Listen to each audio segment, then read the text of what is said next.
आदाब नाजरीन, रंग तरंग में आप सभी का खैर मकदम है। रंगों के इस पिटारे को भर कर लाए हैं इस बार सिर्फ आपके लिए। आपको रूबरू कराएंगे कबायली गोंद आर्ट से, साथ ही साथ ड्रामा फेस्टिवल और दास्तान गोई भी, जहां पर पेश किए गए रामचरित्र मानस के कुछ बाब निहायत खूबसूरती के साथ। तो चलिए शुरू करते हैं रंग तरंग और जानते हैं कि इस बार क्या है खास रंग तरंग में आपके लिए।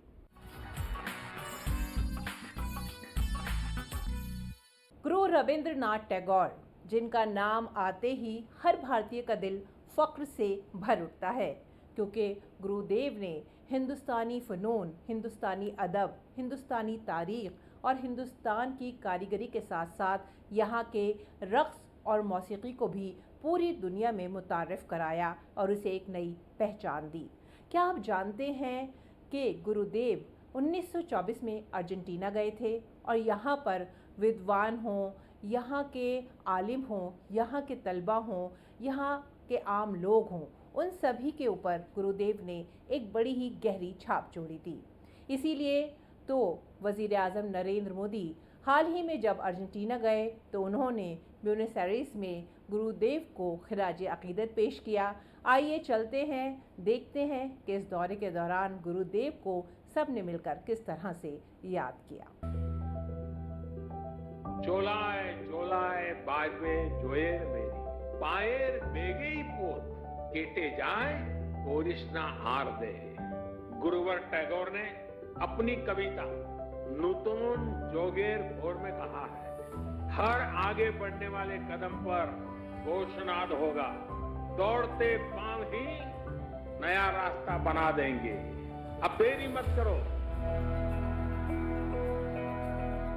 ये उद्गार गुरुदेव रविंद्रनाथ टैगोर के व्यक्तित्व की महानता को बयां करते हैं। गुरुदेव ने न केवल भारत के साहित्यिक और सांस्कृतिक आत्मा को स्वरूप दिया, बल्कि उनकी रचनाओं ने राष्ट्र की चेतना को जागृत किया। गुरुदेव ने हमेशा स्वदेशी समाज का संकल्प दिया। वे हमारे गांव को, हमारी कृषि को आत्मनिर्भर देखना चाहते थे। वो वाणिज्य और व्यापार को आत्मनिर्भर देखना चाहते थे। वो आर्ट और लिटरेचर को आत्मनिर्भर देखना चाहते थे। उन्होंने आत्मनिर्भरता के लक्ष्य को प्राप्त करने के लिए आत्मशक्ति की बात कही थी। गुरुदेव ने भारत के सांस्कृतिक सामर्थ्य को रंग बिरंगी मालाओं में पिरोया, अलग अलग रंग के मानकों की शक्ति को समझा और रविंद्र संगीत में इस विविधता को समेटा। प्रधानमंत्री नरेंद्र मोदी गुरुदेव रविंद्रनाथ टैगोर के साहित्य, संगीत, रंगमंच और चित्रकला की विधाओं के इतने मुरीद हैं कि 2021 में संयुक्त राष्ट्र महासभा के 76वें सत्र को संबोधित करते हुए पीएम ने कहा था, गुरुदेव कहते थे कि अपने शुभ कर्म पथ पर निर्भीक होकर आगे बढ़ो, सभी दुर्बलताएं और शंकाएं समाप्त हो जाएंगी। प्रधानमंत्री मोदी की अर्जेंटीना यात्रा के दौरान गुरुदेव रविंद्रनाथ टैगोर फिर से चर्चा में आए। पीएम ने अर्जेंटीना के ब्यूनस आयर्स में गुरुदेव रविंद्रनाथ टैगोर को श्रद्धांजलि अर्पित की। प्रधानमंत्री ने एक्स पर लिखा, ब्यूनस आयर्स में गुरुदेव टैगोर को श्रद्धांजलि अर्पित की। गुरुदेव टैगोर ने 1924 में अर्जेंटीना का दौरा किया था और इस देश के कई लोगों, विशेषकर विद्वानों और छात्रों के मन पर अमिट छाप छोड़ी थी।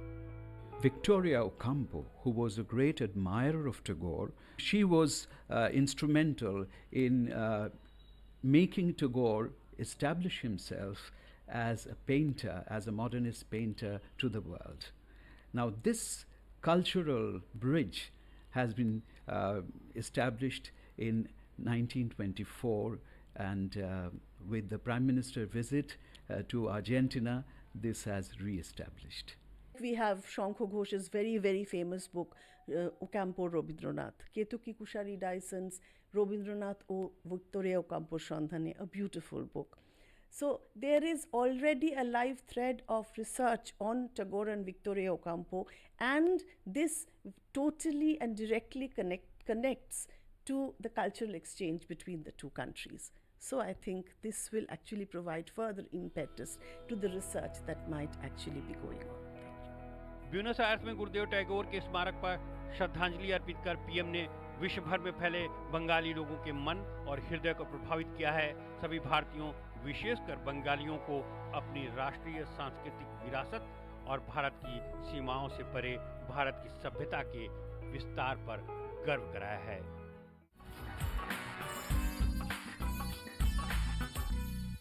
भारत की सरजमीन माला माल है बेशकीमती रंगों से। ये रंग कुदरत ने भी दिए हैं और कुछ यहाँ की कारीगरी भी अपना हुनर दिखाती है। तो चलिए आपको आज रूबरू कराते हैं गोंद आर्ट से, जो बड़ी ही तारीखी कला है कबायलियों की, और ये कबायली अपने हुनर से इतनी खूबसूरत तस्वीरें बनाते हैं कि बरबस दिल कह उठता है वाह।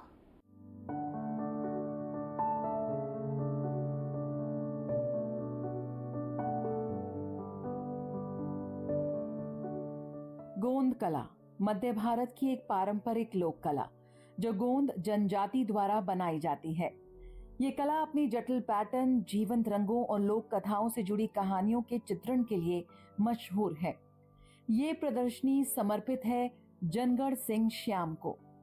पाटनगढ़ के गोड़ प्रधान समुदाय के वो थे और जनगढ़ भारत भवन में जगदीश स्वामीनाथन के प्रोत्साहन और प्रेरणा से वो चित्रकार बने। उन्होंने सांगीतिक छवियों को, बिंबों को और कथानकों को चित्रों में बदलना शुरू किया और शुरुआत हुई एक नई क्रांति की। जनगढ़ ने बिना इसका कोई दावा किए एक नई कला को जन्म दिया।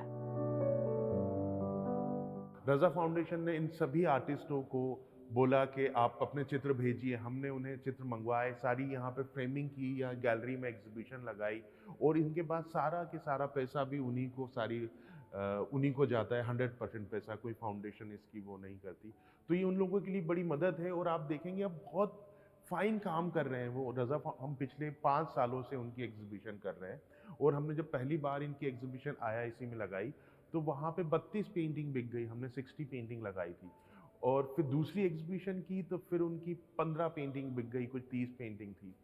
अब हमने जो लगाई हैं उसमें से सारी पेंटिंगें बिक गई। तो इतना तेजी से लोग इसे पसंद कर रहे हैं इस आर्ट को। तो इस वजह से अभी इन आर्टिस्टों के लिए बड़ा अच्छा है जो अशोक वाजपेयी का, जो जय स्वामीनाथन, अशोक वाजपेयी, इन सब लोगों की वजह से आज गोंड आर्ट या जनगढ़ सिंह कलम उनके नाम से ये अब होने लगा है, वो बड़ा विकसित हो गया है। गोंड कला में बारीक और जटिल पैटर्न बेहद मशहूर हैं, जो अक्सर प्राकृतिक तत्वों जैसे पत्तियों, पेड़ों, जानवरों और मनुष्यों से प्रेरित होते हैं। इस प्रदर्शनी में भी इन कलाकृतियों में ज्यादातर प्राकृतिक रंगों का इस्तेमाल हुआ है। गोंड कला में गोंड जनजाति की लोक कथाओं और पौराणिक कथाओं का चित्रण किया जाता है। ये उनके सांस्कृतिक और आध्यात्मिक विश्वासों को दर्शाती है। गोंड कला इस समुदाय की पहचान का प्रतीक है जो उन्हें अपनी सांस्कृतिक जड़ों से जोड़ती है। आज ये कला दुनिया भर में लोकप्रिय हो रही है और इसे संग्रहालयों और दीर्घाओं में भी प्रदर्शित किया जा रहा है। जया सिन्हा, रंग तरंग, डीडी न्यूज।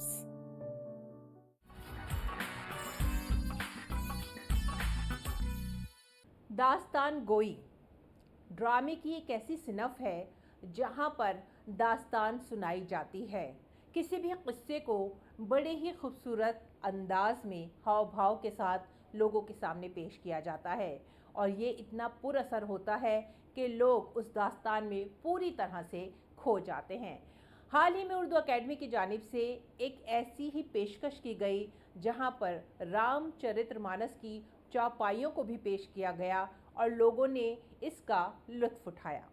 अजब अंदाज है तेरा, अजब सी बात है तेरी, तू सबसे ही निराला है किसी के। दास्तान और ड्रामा दोनों ही हमारे दर्शकों का मनोरंजन लंबे समय से करते आ रहे हैं। कथा व्यथा से लेकर रामलीला तक, कालिदास से लेकर हबीब तनवीर तक, राजा महाराजाओं से लेकर आम आदमी तक, हर युग में ये दोनों ही विधाएं हमारे दर्शकों का मनोरंजन करने में सबसे अहम रही हैं। सरबराह लश्कर-ए फौज यानी मैं, कान खोलकर सुन लो, जो भी बादशाह अमीर के हुक्म की तामील नहीं करेगा उसका यही असर होगा। इन दोनों ही विधाओं को दिल्ली सरकार की उर्दू अकादमी ने दिल्ली के श्री राम सेंटर में उन बच्चों के द्वारा मंच पर प्रस्तुत कराया जिन बच्चों ने दिल्ली सरकार द्वारा आयोजित समर कैंप में हिस्सा लिया था। इन सितारों की चमक मांग पड़ जाने से पहले तू लौटा फिजाओं में जहर घुल जाने से पहले तू लौटा। ये सभी कलाकार पहली बार मंच पर आए और पहली बार अपनी कला को प्रदर्शित कर दर्शकों का मन मोह लिया।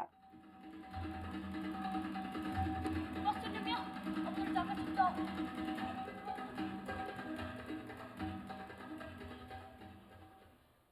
मैं मुल्ला नसरुद्दीन का रोल प्ले कर रही हूँ और इस वर्कशॉप में हमने 1 महीने में इस पूरे ड्रामा को रेडी किया है। मैं दास्ताना मुल्ला नसरुद्दीन में 2 किरदार अदा करने जा रही हूँ। पहला किरदार एक नजूमी का है जो 200 साल बूढ़ा है और दूसरा किरदार मिर्ज़ा का है जो बहुत ही ज़्यादा लालची है। मैं नूर बानो का कैरेक्टर प्ले कर रही हूँ और हम सब ने जो वर्कशॉप में मिल के काम करा था वो हम लोगों ने खेल खेल में करा था। मैं हूँ हुस्ना, मैं रोल कर रही हूँ हुस्ना का। हमने स्कूल में बहुत अच्छे से नाटक प्रोवाइज करा। हमने बावर्ची खाने में से लाल मिर्च का डब्बा लिया, उसे खोला और मुट्ठी में थोड़ी सी लाल मिर्च लेके जोकर की बड़ी बड़ी आंखों में फेंक दिया। कुछ बच्चों ने दास्तान सुनाई तो कुछ ने अपने अभिनय से ऐसा ड्रामा प्रस्तुत किया कि दर्शक हैरत में पड़ गए।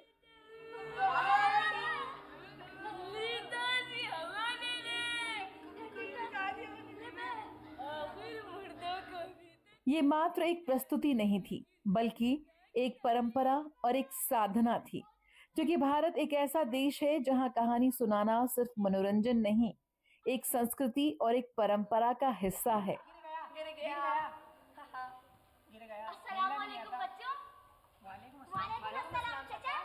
बच्चों, क्या तुम मुझे बता सकते हो कि वो मकान किसका था? चाचा वो मकान? वाकई तुलसीदास की रामचरितमानस की चौपाइयां हो या कालिदास की शाकुंतलम, हर युग में ये दास्तां, ये अभिनय, ये ड्रामा हमारा मनोरंजन करते रहेंगे। हम तो सोचे रेशमा फारूकी की रिपोर्ट, रंग तरंग, डीडी न्यूज। हमारे हाथी साहब तो उनसे भी पहुंचे हुए बुजुर्ग निकले आलीजा।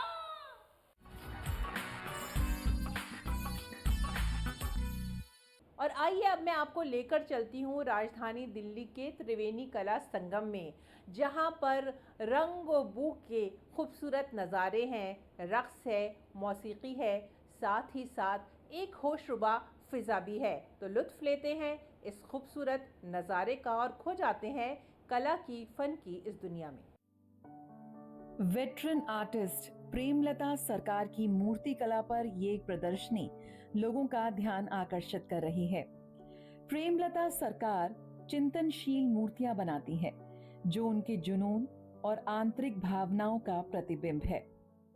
ये स्कल्पचर तो ऐसा है कि जब आर्टिस्ट है तो वो आर्ट की तरफ जब वो चला जाता है तो और कुदरती अपने आप ही अंदर से आर्ट बाहर आ जाता है, तो वो सोचने में तो इतनी ज़रूरत नहीं पड़ती, वो देखते हैं अपने आप ही। जब मैं मिट्टी रखती हूँ तो एकदम से दिमाग में आता कि ये होना चाहिए आज तो।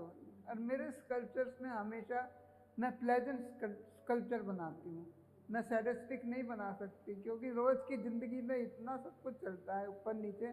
तो कम से कम जो मैं आर्ट बना रही हूँ वो तो अपनी मर्जी से अपने उससे निकालूँ ना। तो मेरे इसमें स्कल्पचर में सारी चीज़ें एकदम से खुशी वाली देती हैं और इमोशन से भरपूर होती हैं। उन्होंने त्रिवेणी कला संगम नई दिल्ली में सरोज जैन से मूर्ति कला का अध्ययन किया। उनकी मूर्तियां जटिल भावनाओं की गहरी समझ का नमूना है। उम्र के इस पड़ाव पर भी प्रेमलता सरकार रुकने का नाम नहीं ले रही। हम सभी ये उम्मीद करते हैं कि उनका ये जोश, उनका ये जुनून यूं ही बरकरार रहे। जया सिन्हा, रंग तरंग, डीडी न्यूज।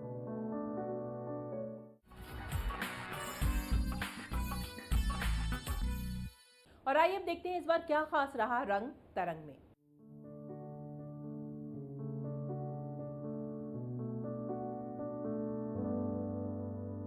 सुखबीर संगल आज हमारे बीच मौजूद नहीं है, लेकिन उनके परिवार की कोशिश रही इस कला प्रदर्शनी के जरिए उनकी यादों को, उनकी कला को एक श्रद्धांजलि देने की। इस प्रदर्शनी को क्यूरेट किया उनकी पोती प्रियम चंद्रा ने। चित्रकार सुखवीर संघल की पुत्री का कहना था कि पिता की कला अब लुप्त हो रही है क्योंकि वॉश पेंटिंग अब बेहद कम लोग किया करते हैं। सुखवीर संघल ने भारतीय रस सिद्धांत के आधार पर मौजूदा चीनी और जापानी वॉश तकनीकों का भारतीयकरण किया। उनके काम साहित्य में महाकाव्यों की तरह श्रृंखलाबद्ध रूप में चित्रों के माध्यम से उनकी मूल भावनाओं और विचारों को व्यक्त किया गया। उन्होंने भारत में पहली बार पूर्ण टोनल मूल्यों के साथ आकृति रचना, परिदृश्य और चित्रांकन के लिए टेपेस्ट्री कार्य के लिए मूल तकनीक विकसित की। उन्होंने पानी या टेम्परा रंग माध्यम से लकड़ी पर लैक्टिक पेंटिंग की टिकाऊ प्रक्रिया विकसित की और उसे सुधारा। ये आर्ट एग्जीबिशन जो है हमारे जो भारतीय कल्चर है, जो परंपराएं हैं और हमारा जो इंडियन अध्यात्म है, जो फिलॉसफी है, उस पे बेस्ड है। मोस्टली जो उनका कलर्स रहते थे वो वाटर कलर्स यूज़ करते थे और मीडियम डिफरेंट होते थे, जैसे कि वाटर कलर ऑन पेपर और वाटर कलर ऑन वुड या फिर वाटर कलर ऑन सिल्क। मेरा पर्सनल फेवरेट है यह जो सामने है मैरिज प्रोसेशन, एक बारात का सीन है और उसमें 250 से भी ज़्यादा फिगर्स हैं और ईच फिगर जो है वो बातें कर रही है, वो एक्सप्रेसिव है और अपने आप में बहुत सारी कहानियाँ हैं उसमें। उन्होंने एक पुस्तक भी लिखी, कला और कलाकार का विकास, जिसमें उन्होंने वेनिस के रंग सिद्धांत के माध्यम से ईश्वर और आत्मा के अस्तित्व को साबित किया है। ये स्टाइल खत्म ना हो जाए क्योंकि अब वॉश पेंटिंग करने वाले नहीं रह गए और ये तो बहुत डेडिकेशन चाहिए इसमें, तो अब ऐसा पेशेंस भी बहुत चाहिए। तो हम वही प्रयास तो यही है कि जितना आगे बढ़ पाए लोग सीखें, इसको जानें, ये टेक्निक ख़त्म ना हो जाए। आज ये मौका मिला है। मैं दिल्ली से ही हूँ क्योंकि ज़्यादातर जाना आना होता नहीं। मैं भी एक मिनिएचर आर्टिस्ट हूँ तो ज़्यादातर काम में ही मसरूफ़ रहते हैं, तो दिल्ली से बाहर जाना या कहीं विजिट करना मुश्किल ही होता है। आज इन चित्रों के माध्यम से युवा पीढ़ी सुखवीर संघल से जुड़ रही है, अपनी जड़ों से जुड़ रही है और अपनी संस्कृति को समझ रही है। चित्रकला एक कल्पना नहीं, एक अभिव्यक्ति है। ये बताती है कि चित्रकार क्या सोचता है, चित्रकार अपने चारों ओर क्या देखता है। और ख़ास बात यह है कि जब चित्रकार इन सभी विषयों को रंगों के साथ एक कैनवस पर उतार देता है, तब हमें लगता है कि हमारा जीवन कितना सुंदर है। और इस एग्जीबिशन में तो जीवन के कई रंग हमें कैनवस पर देखने को मिले।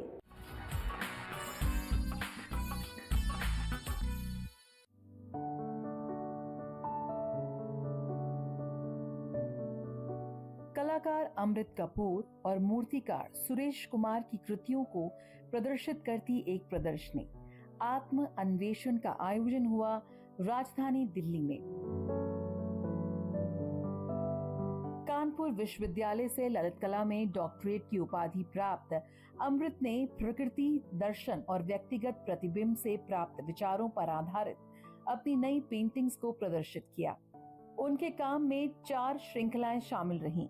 सिम्फनी, जो दृश्य तत्वों के माध्यम से संगीत की व्याख्या करती रही। डायकॉटमी, जो भावना और कारण के बीच विभाजन की खोज करती नजर आई। हार्मनी, जो दृश्य संतुलन के विचार को देखती रही। और यूटोपियन वर्ल्ड, जो खुशी, नैतिकता और स्वयं के विषयों की जांच करती नजर आई। दूसरी ओर प्रसिद्ध मूर्तिकार सुरेश कुमार ने भारतीय मूर्तिकला परंपराओं और समकालीन चिंताओं से आकार लेने वाली कांस्य मूर्तियों को प्रस्तुत किया। नहीं, बहुत बढ़िया शो रहा, बहुत ही ज़बरदस्त गैदरिंग रही। 100-150 से करीब जो है आर्टिस्ट लोग थे, जो आर्ट लवर थे, जो आर्ट विजिटर थे यहाँ पर जो है। तो इसमें काफ़ी सारे मेरे स्कल्पचर लगे हुए हैं। 25 के इस अनुसार 25 स्कल्पचर लगे हैं और पेंटिंग भी 25-30 लगी हुई है। तो बहुत ही अच्छा शो रहा और काफ़ी जो हमारे आर्ट क्रिटिक थे, आर्ट लवर थे, उन लोगों ने काफ़ी स्कल्पचर को और पेंटिंग को काफ़ी सराहा जो है, काफ़ी प्रशंसा की जो है। तो जब प्रशंसा होती है एक आर्टिस्ट की तो बड़ा अच्छा लगता है। उसको लगता है कि जो हमने काम किया है वो कारगर सिद्ध हुआ है। जो हमारा मैसेज है एक समाज की तरफ से जो है, जो हम काम कर रहे हैं एक नेचर को लेके, एक ह्यूमन बीइंग को बचाने के लिए जो हम काम कर रहे हैं, तो वो एक कारगर साबित हुआ। क्योंकि काफ़ी सारी जब लोग आते हैं, जो आर्ट क्रिटिक आते हैं, वो चर्चा भी करते हैं। उनका काम सामग्री, तकनीक और अर्थ के बीच संबंधों पर केंद्रित रहा, जो शास्त्रीय सौंदर्य शास्त्र और आध्यात्मिक विचारों दोनों से जुड़ा हुआ है। प्रदर्शनी पहचान, विचार और रूप के सवालों के दो अलग अलग तरीकों को प्रदर्शित करती हुई दिखी। आत्म अन्वेषण, चित्रों और मूर्तियों की एक भावपूर्ण प्रदर्शनी। ऐसा महसूस हुआ जैसे कोई व्यक्ति दुनिया से नहीं बल्कि खुद से शांत बातचीत कर रहा हो। जया सिन्हा, रंग तरंग, डीडी न्यूज।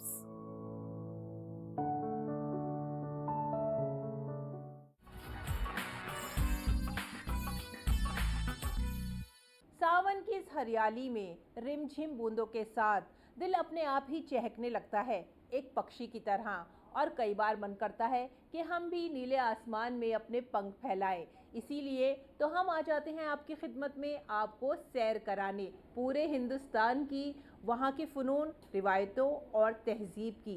अगले हफ्ते इसी वक्त इसी चैनल पर हमसे मिलना मत भूलिएगा, क्योंकि आपके लिए लेकर आएंगे कुछ और नए रंग तरंग में।